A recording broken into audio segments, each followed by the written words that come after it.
loft, nice and clean. The bucket I need to clean next week. Got another one I gotta clean too.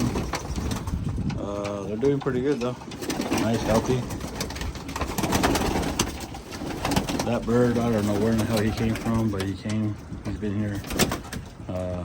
So we'll keep him for now.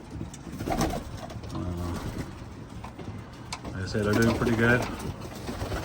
We got enough space.